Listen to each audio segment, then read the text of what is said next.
여러분 안녕하십니까? 최석태입니다.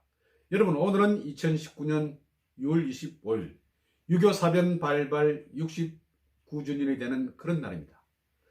오늘 저는 두 번의 감정 기복을 겪었습니다. 한 번은 너무 슬펐습니다. 그리고 그 이후에 또 한 번은 너무 기뻐서 웃음이 그렇게 터져나왔습니다. 제가 아침 일어나서 소식을 접하니 광화문 광장에 설치되어 있던 바로 대한애국당, 지금은 이제 우리 공화당이 됐습니다. 지난 5월 10일 날 여기 광화문에 설치한 그런 천막 당사죠. 여기 천막 당사에는 또 이런 시설이 있습니다. 2017년도 3월 10일 날 박근혜 대통령이 탄핵당하지 않았습니까? 그때 헌재 앞에서 대통령 탄핵 반대를 외쳤던 우리의 애국시민 5분이 숨졌습니다. 그 넋을 기리기 위해서 마련한 애국열사 분향소도 함께 있는 그 시설이 바로 박원순 서울시장이 지시한 그런 대규모 용역, 인력, 또 서울시 직원, 경찰 등등 모두 3,300여 명이 동원된 강제 철거단에 의해서 철거가 됐다는 소식을 들었습니다. 이후에 유튜브 방송, 우파 유튜브 방송이라든지 그리고 언론에서 보도한 바에 따르면 화면에서 말이죠. 저는 눈물이 펑펑 쏟아져 나왔습니다. 건설 용역, 요즘은 우파 방송에서는 깡패 용역이라고 그렇게 이야기하더군요. 덩치가 아주 산더미 많은 남자가 연약한 노인들 그리고 여성들 한 손에 끌어당기면서 그냥 팽개치는 이런 모습을 보면서 정말 화가 났습니다. 화가 치솟았습니다. 이렇게 해서 새벽 5시대에 시작된 강제 철거는 1시간 반 만에 마무리가 됐습니다. 그리고 철거 이후에 많은 애국 시민들이 그냥 통곡을 하는 모습이 그대로 생중계로 제게 전달됐습니다. 슬펐습니다. 정말 눈물이 났습니다. 과연 이게 민주국가가 맞는 것인가? 같은 광화문 그 장소에 한쪽 세월호 관련 그런 불법 시설물은 서울시에서 보호하고 전기도 공급하면서 그렇게 아주 융숭하게 대접하는 반면에 애국 시민 5분이 희생됐습니다. 5분이 나라를 위해서 그렇게 노력하다 희생된 순국선열 분향소 시설은 이토록 짓밟아도 되는 것인가? 정말 눈물이 났습니다. 과연 이것을 어떻게 해야 할 것인가? 저는 실제 지난번 서울 방문 때 이것을 둘러서 여러 사항들을 봤습니다. 시설 정말 보기에 그렇게 크고 웅대하지도 않았습니다. 그렇지만 애국 시민들의 그런 순결과 그리고 손때가 묻어있는 그런 장소였습니다. 거기에서 희로애락을 함께하면서 우리 대한민국이 자유민주국가다 이런 것을 외치는 하나의 민주화의 성지가 됐던 그런 모습을 발견했습니다. 그런데 이 시설이 바로 박원순 시장이 지시한 강제 철거단에 의해서 철거되고 말았다. 이렇게 생각하니 가슴에서 눈물이 흘러나왔습니다. 그런데 그게 아니었습니다. 우리 애국 시민들의 혼은 그대로 살아있었습니다. 바로 철거한 이후에 5시간 만에 이전 시설보다 더 큰 그런 천막 당사들이 생겨나기 시작했습니다. 바로 애국 시민의 힘이었습니다. 그리고 총동원령이 내려진 우리 공화당 조은진 대표의 지시에 따라서 수많은 애국 시민들이 함께 자리했습니다.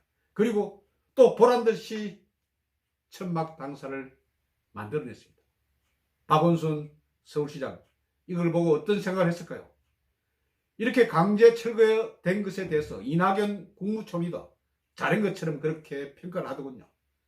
저쪽 사람들의 생각은 항상 늘 같습니다.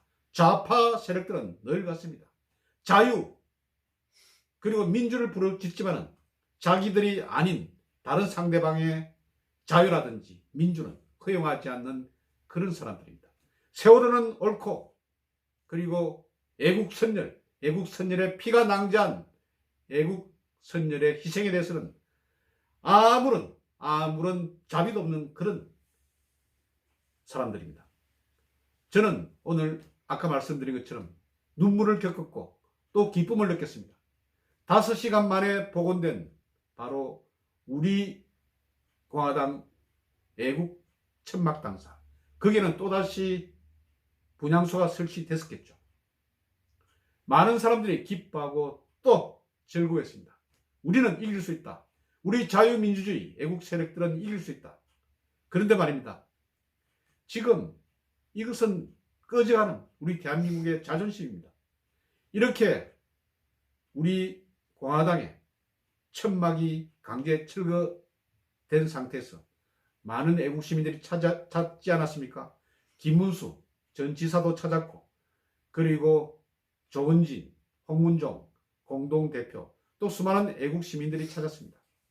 저도 서울에 있었더라면 찾아가서 격려를 하고 싶었습니다. 그런데 자유한국당 사람들은 왜 그렇습니까? 같은 자유우파 세력이 아닙니까?